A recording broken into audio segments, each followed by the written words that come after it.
aquí hay algo muy importante, que además les voy a decir, sí lo voy a leer porque no, pues obviamente no me lo aprendí todo, ¿no? Dice, en noviembre de 1853, este tratado, teníamos nosotros deudas con los españoles y este tratado se firmó con Santana.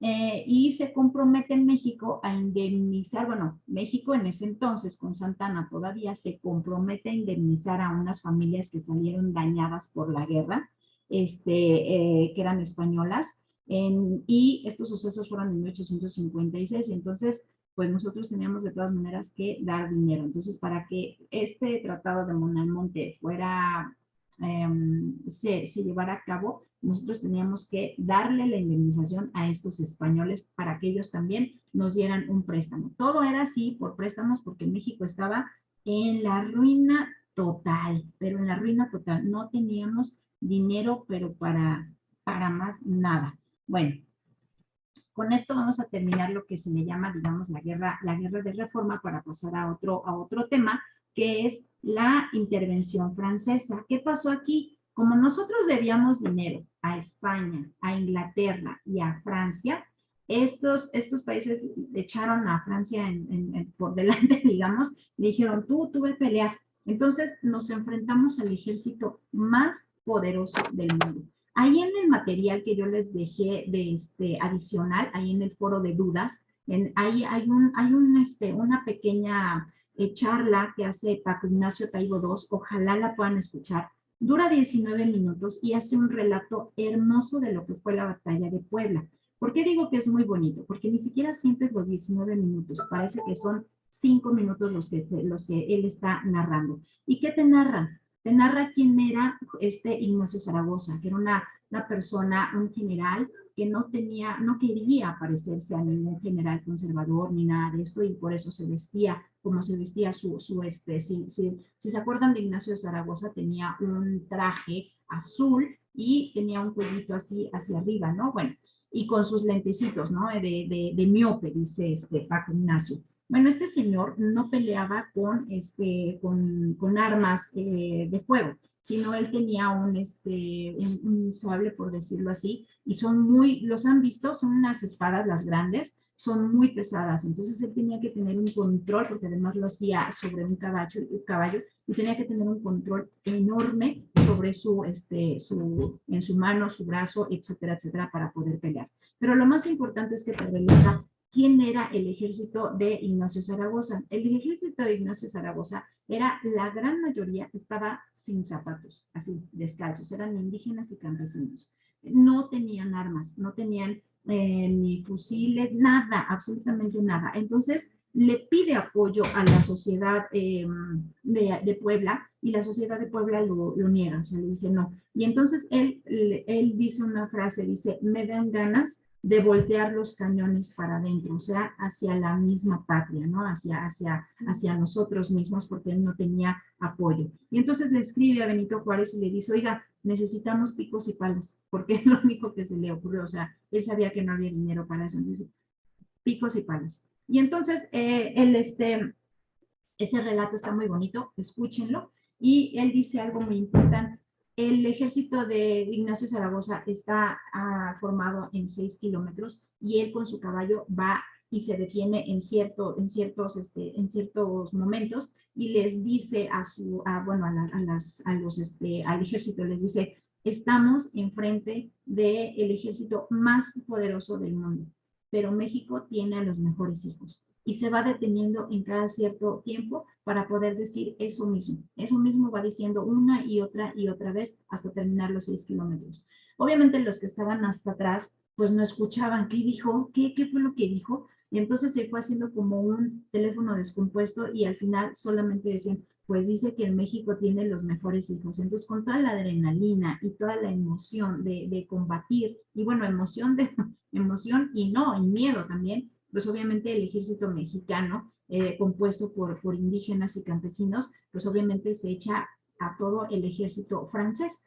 Él decía que, dice, a mí se me hace que el ejército francés no era el mejor del mundo. Sí, sí lo era, porque él venía de unas guerras, o sea, este ejército venía de guerras anteriores que habían ganado bastantes batallas, entonces sabían de estrategias militares y las tenían muy presentes. Entonces, nosotros les ganamos a ellos. Hay un error muy fuerte aquí en esta parte, porque dicen que los indígenas ¿cómo se llama? De Zapacuastla eran los que estaban combatiendo, y no, solamente había un solo indígena de este pueblo, los demás eran de otro lado. Escuchen el relato y les va a agradar bastante. Bueno, entonces, ¿qué pasa? También en este periodo, porque todo se nos juntó, también vino aquí un nuevo emperador. ¿Quién era? ¿Quién me puede decir quién era ese emperador que viene? Con una mujer muy guapa también, muy bonita. ¿Quién era? ¿Quiénes era este matrimonio? ¿Quiénes eran? ¿Sí se acuerdan o no? El segundo imperio mexicano.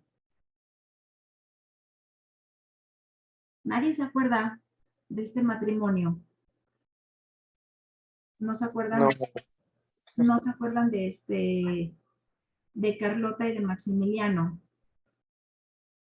¿Sí saben quién fue o no? ¿Quiénes fueron?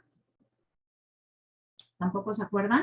Bueno, Carlota y Maximiliano eran un matrimonio que venían de Europa. Él era hermano de un emperador y él sabía que no iba a ser emperador jamás. De hecho, tampoco su hermano, sino que el tío abdicó a favor del hermano mayor de Maximiliano, y obviamente le dejaron a él a una parte de territorio europeo, pero que pertenecía en ese momento a Italia, Miramar, donde estaba su castillo donde vivió con Carlota. Pero después eh, es invitado por el grupo conservador mexicano a ocupar el trono de esta nación. Se lo ofrecen. Y entonces Maximiliano dijo, ok, o sea, vieron las probabilidades, los pros, los contras, etcétera, etcétera. No fue así de que sí, yo mañana me voy, sino que fueron bastantes audiencias las que tuvieron y decidieron, obviamente, este matrimonio de Maximiliano y Carlota de venir a México. Carlota era una niña bastante consentida, pero también toda la vida fue educada para poder tomar en algún momento el imperio de algún país europeo. Entonces ella fue educada así. Y como fue educada de esa manera, entonces ella en su viaje que tiene de Europa hacia México, empieza a leer dónde va a vivir, cuál es el país que le va a tocar gobernar. Entonces empieza a estudiar un poco de la cultura prehispánica, de la cultura de México que había en esa época, empieza a estudiar un poco de español, porque pues no llegaban en una semana, sino se tardaban, yo creo que se tardaban como 3 meses más o menos en llegar desde Miramar hasta México, como 3 meses. Ella esperaba un recibimiento grandísimo, como lo de una emperatriz, una reina, pero desgraciadamente aquí en México, en la época en la que ella le tocó llegar, la gente de Veracruz, del puerto de Veracruz, hubo una epidemia, así como nos tocó ahora del COVID, a ella le tocó una epidemia de cólera, que es vómitos y es un malestar estomacal bastante fuerte, entre diarrea y vómitos y demás. La gente se deshidrata y se muere muy rápido si no tiene una atención médica pronta. Entonces, se encierra toda la gente de ahí del puerto de Veracruz. Nadie lo va a recibir más que 6 personas, que son los conservadores que los trajeron a México, y ella se queda muy impactada, le da mucha tristeza y siente que no va a ser feliz en este lugar. Llegan a México y después bueno, ya cuando llegan, son llevados hacia el castillo de Chapultepec, que se convierte en su casa, y las fiestas duran una semana en darles la bienvenida a los nuevos emperadores, y mandan a hacer pequeños pequeños retratos, más bien pinturas de los emperadores para que la gente los conozca, y estos festejos duran una semana completa. Entonces ella ya queda como que más tranquila. Sin embargo, la vida aquí no le fue fácil a Carlota, porque desde el principio, cuando llegan aquí, ella se da cuenta que Maximiliano es bisexual y nunca más vuelve a dormir con él. Por eso en el castillo de Chapultepec, aparte de que los reyes casi nunca duermen juntos, hay dos recámaras, la recámara Carlota y la recámara de Maximiliano. Pero es esa razón, ellos nunca tuvieron hijos juntos, tuvieron hijos por separados,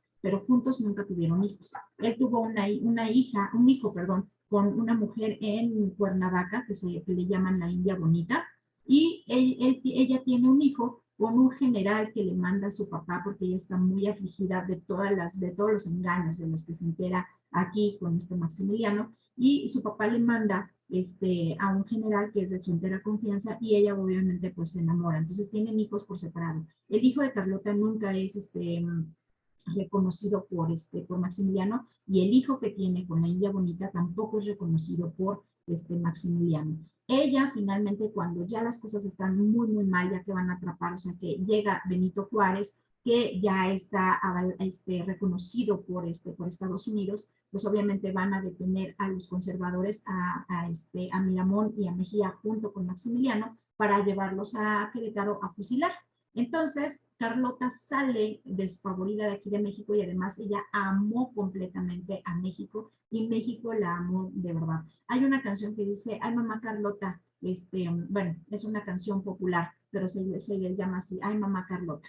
Entonces ella sale de aquí para pedir apoyo a Europa, a Napoleón III, y ella ya está como muy desubicada, está muy estresada, pierde la razón, pero no hay datos realmente de que ella haya perdido la razón al 100%. Sin embargo, sí le cuesta mucho trabajo irse de aquí. Ella amó por sobre todas las cosas a Maximiliano, y de todas maneras, por todo lo que hizo, ella lo siguió amando. Finalmente, fusilan a Miramón, a Mejía y a Maximiliano en el Cerro de las Campanas en Querétaro. Ahí tiene el gobierno francés, años después, manda a hacer un pequeño mausoleo donde están los restos de estas dos personas, porque los de Maximiliano no están ahí. Y en el Cerro de las Campanas, si tú lo visitas, está este mausoleo chiquito en la parte de abajo, pero cuando vas subiendo el Cerro de las Campanas ves una estatua inmensa de Benito Juárez. Entonces, te da a entender esta parte de la historia de la parte del el imperio de Maximiliano aquí en México. Fue pequeño, fue breve, no hizo mucho, bueno, sí hizo mucho, pero tampoco como pensaba hacerlo, porque hubo un detalle muy importante. Cuando llegó aquí Maximiliano y los conservadores le dijeron, ve las barbaridades que está escribiendo este señor Juárez, con las leyes de reforma y todo eso, él las lee y dice, pues para mí es lo más normal, porque él viene de Europa, él viene con una idea, con ideas también completamente revolucionadas y reformadas. Entonces, pues los conservadores dicen, híjole, creo que nos salió peor traer a esta persona, porque está del lado, digamos, liberal, aunque esté del lado conservador por cuestiones de invitación, pero para él estas cosas son lo normal. Entonces, finalmente gana Benito Juárez, regresa a México, regresa con su familia, y entonces esta es la parte que nosotros podemos llamar como la República Restaurada. Esa es la historia de todos estos 50, bueno, no son 50 años, son menos, pero de este periodo de la historia, que es bastante, bastante grande. ¿Quedó claro todo esto? ¿Sí o no? Porque ya voy a terminar la clase. Eric, ¿quedó claro? Sí, todo claro. Ok, bueno, entonces ustedes, bueno, yo voy a mandar ahorita, bueno, al ratito, no ahorita, un escrito, un documento en donde yo hago una cronología sobre la revolución de Ayutla, que es lo que te piden, y otro de la República Restaurada. Con este documento ustedes van a hacer su trabajo del foro de aprendizaje, y bueno, en uno de los foros. Y el otro tienen ustedes que hacer un póster, digamos, y ocupan lo que ustedes necesitan para poder, bueno, esa es la cronología que ustedes van a ocupar. Ahí, dime. ¿Podemos hacer la cronología en Canva? ¿O algo? Sí, o sea, tú ocupas lo que tú quieras. O sea, yo no te digo una sola, porque tenemos diferentes formas de trabajo y nos parecen unas más cómodas que otras. Entonces, tú eres libre de ocupar la que tú quieras. En caso de que tengan dudas, me mandan un mensaje y yo les respondo, y podemos, si no lo entienden muy bien, pues podemos hacer una sesión así de 5 minutos y te explico la actividad. ¿Les late? Sí, muchas gracias. Ok, bueno, pues yo me despido porque tengo otra clase en 2 minutos y si no, no me va a dar tiempo. Les mando un abrazo y esperen este documento más tarde, ¿de acuerdo? Gracias, Michelle. Gracias, profesora. Gracias. Buenas noches. Cuídense mucho. Nos vemos después. Bye.